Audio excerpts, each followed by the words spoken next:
Exam एक ऐसी exam है जो ना तुम्हारा सिलेबस चेक करेगी ना तुम्हारा नॉलेज चेक करेगी, वो सिर्फ चेक करेगी तुम्हारा पेपर का रिप्रेजेंटेशन। और अगर तुम्हारा रिप्रेजेंटेशन सही है तो वो तुम्हें आउट ऑफ मार्क्स दिलाएगी। बट अगर तुम्हें सारा कॉन्सेप्ट आता है फिर भी अगर तुमने रिप्रेजेंटेशन अच्छे से नहीं किया है तो स्टिल तुम्हें 0 मार्क्स मिलेंगे या फिर वो क्वेश्चन के अंदर तुम्हें हाफ मार्क्स मिलेंगे। तो आज की इस वीडियो के अंदर हम बात करने वाले हैं किस तरीके से हमें पेपर को रिप्रेजेंट करना है या फिर बोल सकते हो किस तरीके से पेपर को लिखना है। मुझे पता है आप लोगों ने कई सारे मॉक टेस्ट दे चुके होंगे अभी तक या फिर अपने क्लास 10 के यूनिट टेस्ट वगैरह सॉल्व कर चुके होंगे। उसके अंदर आपने क्या किया था, आपको जैसे ही आपके आंसर शीट मिली आपने क्वेश्चन पेपर रीड किया और फिर आपने क्या किया, अपना नाम लिखा अपने आंसर शीट के ऊपर और फिर क्या किया, आपने अपनी मार्जिन्स लगाना स्टार्ट की। मार्जिन्स लगाते लगाते आपने क्या मिस्टेक्स की, उन सभी मिस्टेक्स के बारे में आज की इस वीडियो के अंदर बात करेंगे।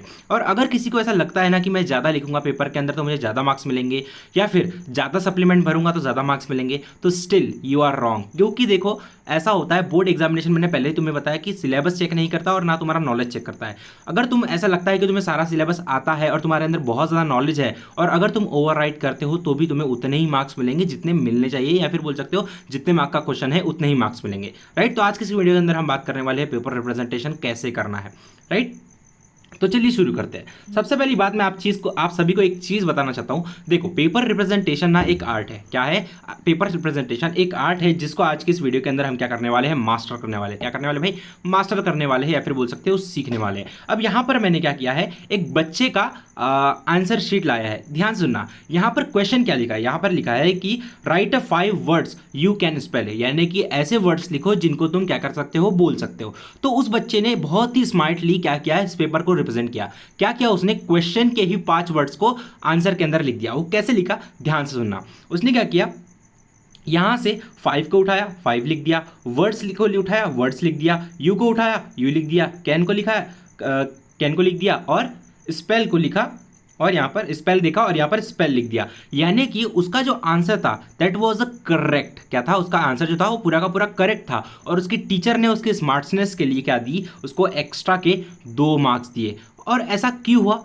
क्योंकि उस बच्चे का जो रिप्रेजेंटेशन था वो बहुत ज़्यादा एक्यूरेट था और उससे वो टीचर इम्प्रेस हो गया। यानी कि एक बात तो क्लियर हो गई कि अगर हम अपना रिप्रेजेंटेशन अच्छे से करें तो टीचर इम्प्रेस होगा और हमें क्या देगा, एक्स्ट्रा के 2 मार्क्स दे सकता है। बट ये बच्चे की बात हो रही है, एक क्लास 10 या फिर बोल सकते हो क्लास 10 की तो नहीं, छोटे मोटे बच्चों की बात हो रही है, तो उनके लिए ये वैलिड है कि उन्हें 2 मार्क्स एक्स्ट्रा मिल सकते हैं। बट हमारी बोर्ड एग्जामिनेशन के अंदर क्या बोल सकते हो 5 में से 6 मार्क्स नहीं मिलते हैं। राइट, यानी कि हमें 5 में से 5 ही मार्क्स मिलेंगे। बट अगर आपने उस क्वेश्चन के अंदर, एक पर्टिकुलर क्वेश्चन के अंदर 3 मार्क्स का ही लिखा है, आपने 3 मार्क्स का ही लिखा है, बट आपका रिप्रेजेंटेशन बहुत अच्छा है, तो आपको आपका जो टीचर होगा अगर वो आपके राइटिंग से या फिर बोल सकते हैं आपके रिप्रेजेंटेशन से इंप्रेस होगा तो वो आपको कितने दे सकता है, 4 मार्क्स दे सकता है या फिर 4.5 मार्क्स दे सकता है। ये होती है एक इंपॉर्टेंस किसकी, रिप्रेजेंटेशन की। और अगर मैं आपको और अच्छे से समझाना चाहूँ तो देखो पेपर रिप्रेजेंटेशन बहुत ज़्यादा इंपॉर्टेंट होता है, क्योंकि ये बहुत ज़्यादा इंपॉर्टेंट होता है आपके पेपर को क्लीन, क्लियर और इजी टू इवेल्युएट करने के लिए। यानी कि जो बोर्ड एग्जामिनेटर होता है वो क्या करता है, उसके पास में हजारों बंडल पड़े होते हैं पेपर के, यानी कि उसको पेपर चेक करने के लिए उसके पास ज़्यादा समय नहीं होता, उसके पास में बहुत ज़्यादा बंडल होते हैं। तो वो क्या करता है, उस पेपर को बहुत ज़्यादा फटाफट चेक करता है। तो उसको फटाफट चेक करने के चक्कर में वो क्या करता है, सिर्फ कीवर्ड्स देखता है। कीवर्ड्स देखता है, वो इतना चेक करता है कि आपका पेपर क्लीन है, राइट, नीट एंड क्लीन है, इजी टू अंडरस्टैंड है, बच्चे ने कैसे लिखा है, ये सारी चीज़ें वो नोटिस करता है और उस बेसिस पर क्या करता है, आपको मार्क्स देता है। और आप सभी को पता है थोड़ा बहुत अपने जो नॉलेज गेन किया है उसका भी वो चेकिंग करता है। राइट, तो एक बात वहां से भी क्लियर हो गई कि आपको रिप्रेजेंटेशन इतना स्ट्रांग करना है कि बोर्ड एग्जामिनेटर देखे और वो बोले वाह मजा आ गया, बच्चा हो तो ऐसा। अगर इस बच्चे को मैंने आउट ऑफ भी दे दिया ना तो मुझे गम नहीं होना चाहिए, ऐसा बोलना चाहिए आपके पेपर चेक करने। राइट, इसलिए ये जो पेपर रिप्रेजेंटेशन होता है ये आपको मदद करता है हाई स्कोर करने के लिए और एक पॉजिटिव इंप्रेशन बनाने के लिए, किसके ऊपर, आपके पेपर चेकर के ऊपर। राइट, तो चलिए शुरू करते हैं आज के सेशन को बिना किसी देरी के। सबसे पहली बात मैं आप सभी को कहना चाहूंगा, अब किसी सारे बच्चों को लगता है, कई सारे बच्चों को लगता है कि मैं पेपर में ज़्यादा लिखूंगा तो मुझे ज़्यादा मार्क्स मिलेंगे या फिर ज़्यादा सप्लीमेंट भरूंगा तो मुझे ज़्यादा मार्क्स मिलेंगे। तो मैं पहले ही बोल चुका हूँ कि ये सबसे गलत बात है, क्योंकि अगर आप ज़्यादा लिखते हो या फिर आपको ऐसा लगता है कि मैं ज़्यादा मार्क्स का लिखूंगा या फिर बोल सकते हो ज़्यादा सप्लीमेंट भरूंगा, तो आपका सिर्फ और सिर्फ टाइम पास होगा। और टाइम पास होने के चक्कर में आपका 3 घंटे का पेपर आप 4 घंटे में भी सॉल्व नहीं कर पाओगे और स्टिल आपके मार्क्स कट ऑफ हो जाएंगे, क्योंकि आप ज़्यादा से ज़्यादा क्वेश्चन सॉल्व नहीं कर पाओगे और उस टाइम पर आपका टाइम पास हो रहा होगा और टाइम पास हो रहा होगा तो पेपर छूट जाएगा। राइट, तो देखो पेपर रिप्रेजेंटेशन के अंदर दो चीज़ें मेन तो होती है। पेपर रिप्रेजेंटेशन के अंदर आपकी दो चीज़ें मेन होती है। पहला होता है आपका माइंडसेट, आप किस माइंडसेट से अपना पेपर लिखते हो, और दूसरी चीज़ कि आपकी राइटिंग स्पीड कितनी है, आप कितने एक्यूरेसी से अपना पेपर सॉल्व कर सकते हो। अब ये सारी चीज़ें आपको पता होगी, मुझे ऐसा लगता है, बट मुझे स्टिल पता है कि आपको ये सारी चीज़ें नहीं पता है, क्योंकि एक स्कूल का टीचर या फिर एक कोचिंग का टीचर ये सारी चीज़ें नहीं बता पाता है। बट जो मेरे टीचर थे जिन्होंने मुझे पढ़ाया था क्लास 10 के अंदर, उन्होंने मुझे ये सारी चीज़ें बताई थी, तो मैं अपना एक्सपीरियंस आपके साथ में शेयर कर रहा हूँ एज अ टीचर और एज ए स्टूडेंट, राइट। तो चलिए शुरू करते हैं। तो भाई देखो, अगर तुम्हें क्या करना है, अपने पेपर प्रेजेंटेशन के आर्ट को क्या करना है, मास्टर करना है, तो तुम्हें सिर्फ और सिर्फ दो चीज़ों के ऊपर काम करना होता है। पहला मास्टर करना होता है अपना पेपर पैटर्न। अपने पेपर पैटर्न को बहुत ज़्यादा अच्छे तरीके से मास्टर करना होता है। क्यों मास्टर करना होता है? क्योंकि ये जो पेपर पैटर्न है ना, ये आपको आइडिया दे देता है कि एक पर्टिकुलर क्वेश्चन में कितना बड़ा आंसर लिखना है, या फिर उस आंसर की डेप्थ कितनी रखनी है और आंसर की लेंथ कितनी रखनी है। इसका आइडिया हमें कहाँ से लगता है? पेपर पैटर्न से लगता है। और इसकी एक डेडिकेटेड वीडियो होने वाली है हमारी नेक्स्ट वीडियो, तो इस चैनल को सब्सक्राइब कर लेना, ताकि मैं आपको नेक्स्ट वीडियो में बता पाऊँ कि पेपर पैटर्न को कैसे मास्टर करना है, या फिर एक पर्टिकुलर सब्जेक्ट का पेपर पैटर्न कैसे हम एनालाइज करते हैं। इसके बारे में हम बात करेंगे नेक्स्ट वीडियो के अंदर। अब दूसरी बात जो हमें मास्टर करनी होती है अपने पेपर प्रेजेंटेशन को मास्टर करने के लिए, वो होती है हमारी हैंडराइटिंग। देखो, अब जो भी टीचर होता है वो सबसे पहले क्या करेगा, आपकी क्या बोल सकते हो, आंसर शीट चेक देखेगा, और आंसर शीट देखते ही उसको सबसे पहली चीज़ देखेगी आपकी हैंडराइटिंग। अगर आपकी हैंडराइटिंग गंदी है तो वो ऑब्वियसली बात है, उसको कुछ समझ में नहीं आने वाला, तो वो कट ऑफ कर देगा, यानी कि उसको कुछ वर्ड समझ में नहीं आया तो वो काट देगा, राइट। और अगर आपका जो वर्ड है वो आपको समझ में आ रहा है, आपने सही लिखा है, आपको पता है, आपने सही लिखा है, आपको पता है, ठीक है, बट वो एग्जामिनेटर के स्टिल दिमाग में नहीं आ रहा है कि उसने बच्चे ने क्या लिखा है, तो वो उस वर्ड को कट कर देगा। इसलिए आपको अपनी हैंडराइटिंग को क्लीन, क्लियर और समझने लायक रखना है, ना कि तुम जाकर पेपर में कीड़े मकोड़े बना दो, राइट। अब देखो, जैसे कि मैंने तुम्हें बताया था, जैसे कि तुम्हें मैंने अभी दिखाया था बच्चे का एग्जाम्पल। अब बच्चे की हैंडराइटिंग उतनी अच्छी नहीं है, बच्चे की हैंडराइटिंग यहाँ पर देखो तुम उतनी अच्छी नहीं है, बट उसने जो भी लिखा है वो क्या है, क्लियरली समझ में आ रहा है। क्या आ रहा है? क्लियरली समझ में आ रहा है। इसलिए उसके टीचर ने क्या किया, उसको इंप्रेस होकर 2 मार्क्स दिए। अब बच्चे के हिसाब से देखा जाए तो उसकी हैंडराइटिंग अच्छी नहीं है, बट उसका रिप्रेजेंटेशन बहुत ज़्यादा सॉलिड है भाई, ठीक है। इतनी बात क्लियर। अगर आपको पेपर प्रेजेंटेशन का क्या करना है, आर्ट को मास्टर करना है, तो आपको सिर्फ और सिर्फ दो चीज़ों के ऊपर काम करना है, आपके पेपर पैटर्न और किसके ऊपर, हैंडराइटिंग के ऊपर मास्टरी करनी है। अब आपके पास में बहुत ज़्यादा समय है, आप इस समय के अंदर बहुत ज़्यादा अच्छे तरीके से इसकी प्रैक्टिस कर सकते हो, किसकी, हैंडराइटिंग की। अब मैं बात करता हूँ पेपर पैटर्न की। पेपर पैटर्न कैसे हमें आइडिया देता है कि आंसर की डेप्थ कितनी रखनी है, या फिर आंसर की लाइन कितनी रखनी है हमें। देखो, अब यहाँ पर ध्यान सुनना, यहाँ पर मैंने एक छोटा सा एग्जांपल लिया है। अगर मैं तुमसे पूछूं हु आर यू, अगर मुझसे कोई पूछता है हु आर यू, वो भी क्वेश्चन पूछता हूँ 1 मार्क के लिए, अगर कोई मुझसे 1 मार्क के लिए क्वेश्चन पूछता है हु आर यू, तो मैं सीधा लिख दूंगा मेरा नाम लक्ष्मण है, तो इसका आंसर सही हो गया, राइट। तो मुझे क्या मिल जाएंगे, 1 मार्क मिल जाएंगे। उसी तरीके से अगर मुझे वही सवाल, यानी कि हु आर यू का क्वेश्चन मुझे 2 मार्क्स के लिए पूछा जाता है, तो मैं क्या लिखूंगा, I am a Lakshman and I am a teacher. मैं क्या हूँ, एक लक्ष्मण नाम का इंसान हूँ, और मैं क्या हूँ, एक टीचर हूँ। तो वहां पर भी मुझे क्या मिलेंगे, 2 वर्ड्स, 2 मार्क्स मिल जाएंगे, ठीक है। और स्टिल अगर कोई मुझसे वही सेम सवाल 3 मार्क्स के लिए पूछता है, तो मैं क्या लिखूंगा, मेरा नाम लक्ष्मण है और एक मैं प्रोफेशनल बायोलॉजी ट्यूटर हूँ, और स्टूडेंट्स मुझे प्यार से क्या कहलाते हैं, साइंस टू का किंग कहलाते हैं, महाराष्ट्र का। क्या कहलाते हैं, science to king of Maharashtra, मुझे ये बच्चे प्यार से कहते हैं। तो यहाँ से मुझे क्या मिल जाएंगे, 3 मार्क्स मिल जाएंगे। और अगर तुम क्या करोगे इन तीनों क्वेश्चंस को, या फिर क्या बोल सकते हो, इन तीनों क्वेश्चंस के आंसर को अच्छे से देखोगे, तो यहाँ पर तुम्हें हर मार्क्स के लिए एक ना एक कीवर्ड देखने को मिलेगा। जैसे कि अगर मैं 1 मार्क्स के लिए देखूं, तो यहाँ पर मुझे 1 मार्क्स के लिए यहाँ पर मैंने एक कीवर्ड लिखा है, जो कि है लक्ष्मण। लक्ष्मण क्या है, मेरा कीवर्ड है इस आंसर के अंदर। उसी तरीके से अगर 2 मार्क्स के क्वेश्चन के अंदर देखूं, तो यहाँ पर मैंने 2 कीवर्ड्स लिखे हैं, पहला है लक्ष्मण और दूसरा है टीचर, यानी कि मैं लक्ष्मण भी हूँ और मैं क्या हूँ, एक टीचर भी हूँ। तो यहाँ से मुझे क्या मिल गए, 2 मार्क्स मिल गए। और 3 मार्क्स के क्वेश्चन को देखूं, तो यहाँ मैंने 3 से ज़्यादा कीवर्ड्स का इस्तेमाल किया है। कौन कौन हैं, पहला तो है लक्ष्मण, दूसरा है प्रोफेशनल, तीसरा है बायोलॉजी ट्यूटर, राइट, चौथा है स्टूडेंट, मुझे क्या कहलाते हैं, science to king of Maharashtra कहते हैं। तो ये क्या हो गए, 3 से 4 कीवर्ड्स हो गए मेरे 3 मार्क्स के लिए। यानी कि यहाँ से मुझे एक कंक्लूजन मिलता है कि फ्रॉम दिस एग्जाम्पल हम ये समझते हैं कि अलॉन्ग विथ मार्क्स के अकॉर्डिंग हमारे नंबर ऑफ लाइंस और आंसर की डेप्थ बढ़ती है। क्या बोला मैंने, नंबर ऑफ लाइंस और क्या होती है, आंसर की डेप्थ बढ़ती है हमारे एग्जाम के अंदर। अब बोर्ड एग्जामिनेशन का एक परफेक्ट क्या है, एक रूल है, या फिर बोल सकते हो फिक्स्ड रूल है कि आप लोगों को इतने मार्क्स के लिए ही इतनी लाइन लिखनी होती है। वीडियो थोड़ी बोरिंग हो सकती है, बट जो इस वीडियो के अंदर तुम्हें नॉलेज मिलेगा, दैट वॉज ऑसम नॉलेज। इस वीडियो तुम्हारे लिए, ये जो वीडियो होने वाली है तुम्हारे लिए कभी भी ओल्ड नहीं होगी। तुम जब भी इस वीडियो को आकर देखोगे तुम्हें ये वीडियो कुछ ना कुछ नया ही सिखाएगी, राइट। तो इस वीडियो को एंड तक जरूर से देखना। तो चलो आगे बढ़ते हैं। अब जैसे कि मैंने कहा, अकॉर्डिंग टू बोर्ड का एक पेपर पैटर्न होता है और उस पेपर पैटर्न के अकॉर्डिंग हमें कुछ 1 मार्क्स के लिए कुछ लाइंस लिखनी होती है, और वो कितनी लाइंस लिखनी होती है इसके बारे में भी बात करेंगे। अगर आपके क्वेश्चन के अंदर बोल सकते हो आपका जो क्वेश्चन है वो 1 मार्क्स के लिए है, तो आपको एक वर्ड या फिर एक सेंटेंस लिखना होता है या फिर एक पॉइंट की ज़रूरत होती है, राइट। एक पॉइंट या लाइन की ज़रूरत नहीं होती है, राइट। बट अगर आपके पास में, अगर आपको क्या बोल सकते हो, सेंटेंस याद नहीं आ रहा है तो आप एक पॉइंट भी लिख सकते हो, राइट। अब बात करूं, अगर मैं आपको क्वेश्चन 2 मार्क्स के लिए आता है, यानी कि शॉर्ट आंसर आपको 2 मार्क्स के लिए आता है, तो आपको 2 से 3 लाइन लिखनी है, या फिर 2 से 2 या फिर 1 से 2 छोटे छोटे पॉइंट्स लिखने होते हैं, या फिर आप सीधा सीधा आंसर लिख सकते हो, बट वो कैसा होना चाहिए, अंडरस्टैंडेबल आंसर होना चाहिए। अगर मैं बात करूं 3 मार्क्स के लिए, अगर आपको क्वेश्चन पूछा जाता है आपके बोर्ड एग्जामिनेशन के लिए, तो आपको 5 से 6 लाइन्स लिखनी होती है, या फिर 3 साफ क्लियर पॉइंट्स लिखने होते हैं, या फिर 3 पॉइंट्स बनाने होते हैं। क्लियर। अब अगर आपको बोर्ड एग्जामिनेशन के अंदर 5 मार्क्स के लिए क्वेश्चन आता है, तो आपको 10 से 15 लाइंस लिखनी होती है, लगभग क्या बोल सकते हो 1 से 1.5 पेज आपको लिखना होता है, या फिर कम से कम 4 से 5 पॉइंट्स आपको लिखने होते हैं। बट हमारे समय पे क्या था, हमें 5 मार्क्स के लिए 8 पॉइंट्स लिखने होते थे, या फिर बोल सकते हो 8 पॉइंट्स नहीं बोलो तो हमने जो 10 से 15 लाइन्स लिखी थी उन्हीं को हमने डिवाइड करके पॉइंट्स के अंदर कन्वर्ट किया था, जिसकी मदद से हमें 5 आउट ऑफ 5 मार्क्स मिल जाते थे, राइट।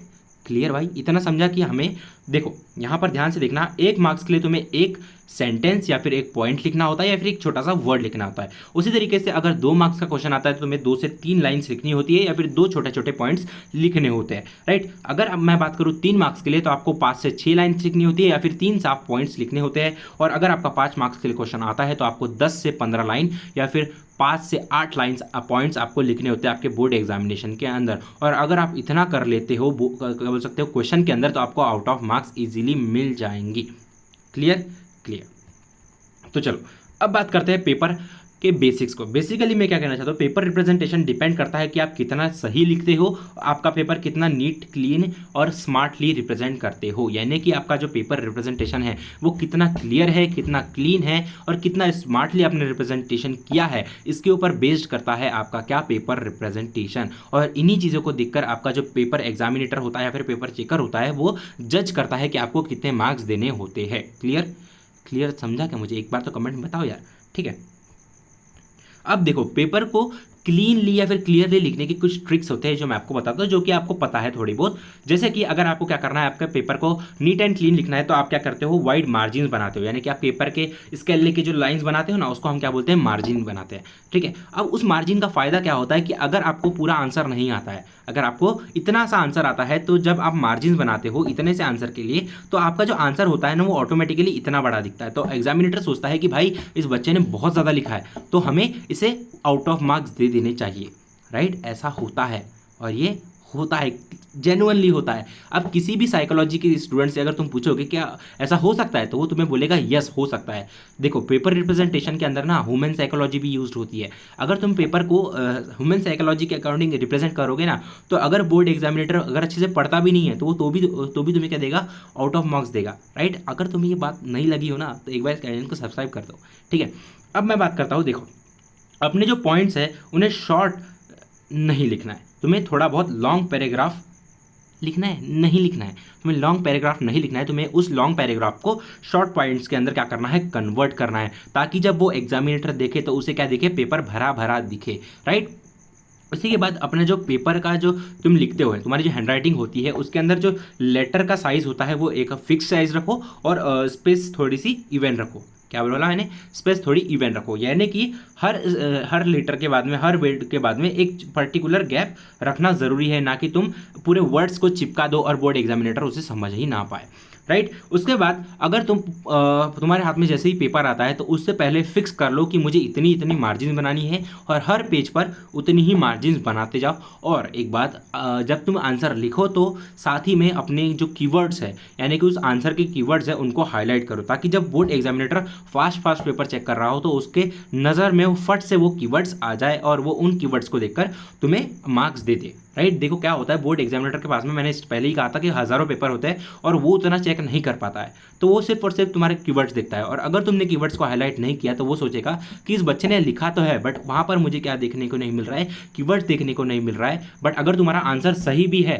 तो वो क्या करेगा, तुम्हें हाफ ही मार्क्स देगा, क्योंकि तुमने वहाँ पर हाईलाइट्स नहीं किए कीवर्ड्स को, राइट। तो कीवर्ड को हाईलाइट करना is a very important thing. Clear clear okay. अब यहाँ पर हम क्या करते हैं, एक बच्चे की आंसर शीट को लेकर समझते हैं कि हमें पेपर को किस तरीके से रिप्रेजेंट करना है। अब जैसे कि तुम्हें क्वेश्चन पेपर मिला और उसके अंदर मिला तुम्हें सेक्शन ए, तुम्हें सबसे पहले क्या लिखना है, तुम्हें यहाँ पर हेडिंग देनी है सेक्शन ए की। ठीक है, सबसे पहले तुम क्या करोगे, मार्जिन बनाओगे। क्या करोगे, सबसे पहले तुम क्या करोगे, मार्जिन बनाओगे। ये जो मार्जिन है वो बनाओगे। ठीक है, इसके साइड में भी एक मार्जिन होती है जो तुम्हें बनानी होती है, या फिर बुक के क्या बोल सकते हो, तुम्हारे पेपर के अंदर बनी होती है। मैं चाहता हूँ कि तुम इधर भी एक मार्जिन बनाओ, इधर भी एक मार्जिन बनाओ, ऊपर भी एक मार्जिन बनाओ और नीचे भी एक मार्जिन बनाओ, ताकि तुम्हारा जो पेपर हो ना वो बहुत ज़्यादा अच्छे तरीके से दिखे। अब जब हम ड्राइंग करते हैं तो हम क्या करते हैं, मार्जिन बनाते हैं। सेम उसी तरीके से आपको अपने जो आंसर शीट है उसके अंदर भी क्या करनी होती है, मार्जिन बनानी होती है। ठीक है, अब जैसे तुम्हें क्वेश्चन पेपर मिला, तुमने वहाँ पर देखा सेक्शन ए, तो तुमने यहाँ पर क्या लिख दिया, सेक्शन ए लिख दिया। उसके बाद में अब सेक्शन ए के अंदर तुमने देखा क्वेश्चन नंबर 1, तो क्वेश्चन नंबर 1 को तुमने कुछ इस तरीके से लिखना है। और उसके बाद में जब तुम उसका आंसर लिखो तो तुम्हें पूरा का पूरा क्वेश्चन नहीं लिखना होता है, तुम्हें उसका सिर्फ और सिर्फ आंसर लिखना होता है। आंसर 1 फिर ऐसा, फिर उसके बाद में यानी कि आंसर 1 फिर ऐसा, और फिर अपना आंसर लिखना स्टार्ट करना होता है। अब यहाँ पर देखो, इस बच्चे ने एक गलती की है कि उसने, अब ये ऑब्वियसली बात है इंग्लिश का पेपर है इसलिए उसने हाईलाइट नहीं किया है कीवर्ड्स को। बट अगर तुम्हारा पेपर साइंस का, हिस्ट्री का, ज्योग्राफी का हो, ठीक है, साइंस का, हिस्ट्री का, ज्योग्राफी का हो, तो तुम्हें अपने कीवर्ड्स को हाईलाइट करना होता है। और मैथ्स के अंदर बात करूँ तो मैथ्स के अंदर जब तुम्हारा फाइनल आंसर आता है तो उसको आपको बॉक्स के अंदर बंद करना होता है। क्लियर समझा तुम्हें ये बात?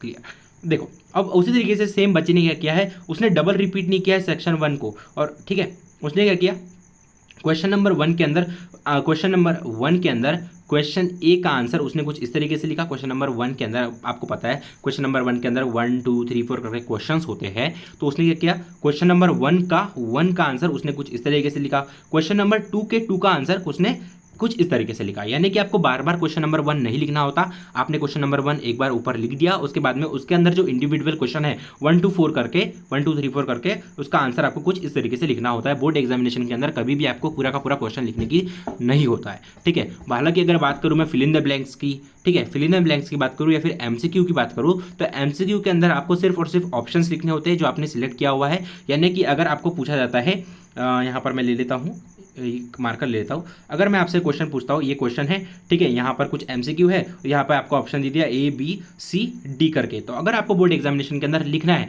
इसका आंसर क्या है, फॉर एग्जांपल इस क्वेश्चन का आंसर है C, तो मैं क्या लिखूंगा बोर्ड एग्जामिनेशन के अंदर, सिर्फ क्वेश्चन नंबर ये लिख लेता हूँ मैं, क्वेश्चन नंबर 2, तो यहाँ पर मैं लिखूंगा आंसर क्वेश्चन नंबर 2 का क्या है, मेरा C है, बस इतना लिख दूंगा। और फॉर सेफ साइड यहाँ पर मैं लिखूंगा, अगर इस ऑप्शन के आगे कुछ लिखा होता है जैसे कि ट्रांसक्रिप्शन लिखा है तो यहाँ मैं लिख दूंगा ट्रांसक्रिप्शन। क्या लिख दूंगा, ट्रांसक्रिप्शन। ठीक है, ताकि बोर्ड एग्जामिनेटर को समझने में इजी हो कि बच्चे ने क्या लिखा है, सही लिखा है। देखो कई बार क्या होता है, बोर्ड एग्जामिनेटर क्या करता है, ऑप्शन चेक नहीं करता, क्योंकि उसको पता होता है कि इस ऑप्शन के अंदर क्या होगा, या फिर सिर्फ वो क्या करता है, जेन्युइनली क्वेश्चन रीड करता है और उसके दिमाग में वो आंसर पहले से ही पता होता है, तो वो सिर्फ ये ढूंढते रहता है कि बच्चे ने ट्रांसक्रिप्शन लिखा है या नहीं। तो तुम्हें सी भी लिखना है और साथ ही में क्या लिखना है, ट्रांसक्रिप्शन भी लिखना है। क्लियर, समझा, इतनी बात समझी। अब मैं बात करता हूँ फिल इन द ब्लैंक्स की। अगर मैं बात करूँ फिल इन द ब्लैंक्स की, अगर मैं बात करूँ यहाँ पर फिल इन द ब्लैंक्स की बात करते हैं। अगर मैं बात करूँ फिल इन द ब्लैंक्स की, यहाँ पे क्वेश्चन नंबर 1 लिख दिया मैंने, ठीक है, यहाँ पर ब्लैंक दे दिया और यहाँ पर लिख दिया इज माई नेम लिख दिया। तो अगर आपको बोर्ड एग्जामिनेशन के अंदर क्या आता है, फिल इन द ब्लैंक्स आता है, तो आपको क्या करना है, ये पूरा का पूरा स्टेटमेंट ऐसे ही लिखना है। क्या लिखना है, यहाँ पर मेरा नाम लक्ष्मण है, लक्ष्मण, फिर मैं क्या लिखूंगा, is my name, Lakshman is my name. अगर आप ऐसा करते हो तो आपको फुल मार्क्स मिलते हैं। और इसका ऐसा लिखने के कारण एक भी होता है कि आपका जो पेपर होता है वो भरा भरा दिखता है। क्लियर, और वो जब एग्जामिनेटर रीड करता है तो उसकी स्टेटमेंट पूरी की पूरी क्लियर दिखती है। तो आपको सिर्फ उसका आंसर कुछ इस तरीके से लिखना होता है, क्वेश्चन नंबर 1 उसका आंसर ये, ठीक है, आपको ये लिखने की ज़रूरत नहीं होती है बोर्ड एग्जामिनेशन के अंदर। तो आई होप आपको समझा हो कि आपको पेपर किस तरीके से रिप्रेजेंट करना है।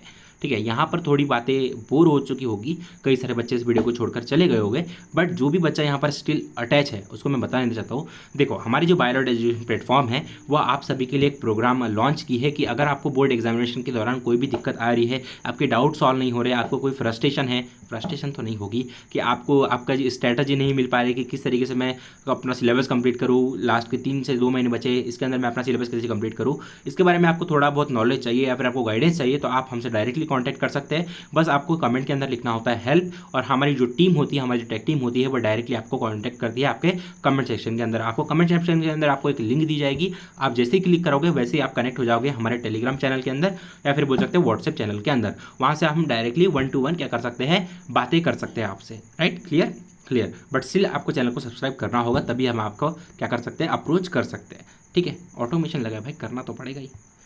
Okay clear. तो आज की वीडियो को अपन यहीं पर एंड करते हैं, तब तक के लिए ओके टाटा बाय बाय, और thank you for watching this video. और आपको समझ में आया हो तो एक बार कमेंट सेक्शन में समझ में आया मुझे बता दो। और एक बात, एक चीज़ मैं तुमसे बताना भूल गया कि देखो, अगर तुम्हें बोर्ड एग्जामिनेशन के अंदर आंसर नहीं आता है, साइंस की बात कर रहा हूँ, पर्टिकुलरली मैं साइंस का स्टूडेंट हूँ, साइंस 2 का स्टूडेंट हूँ, या फिर साइंस 1 का स्टूडेंट बोल सकते हो, टीचर हूँ, तो अगर तुम्हें साइंस 1 और साइंस 2 के अंदर क्या नहीं आता है, आंसर नहीं आता है, और तुम्हें उस पर्टिकुलर क्वेश्चन से रिलेटेड कोई भी डायग्राम याद कर रही है, क्या रही, कोई भी डायग्राम याद आ रही है, तुम उस डायग्राम को बनाओगे ना, तुम्हें आधा मार्क्स ऐसे ही दे दे बोर्ड एग्जामिनेटर, राइट? क्लियर। तो चलिए मिलते हैं अपन कल, तब तक के लिए okay tata bye bye, good night and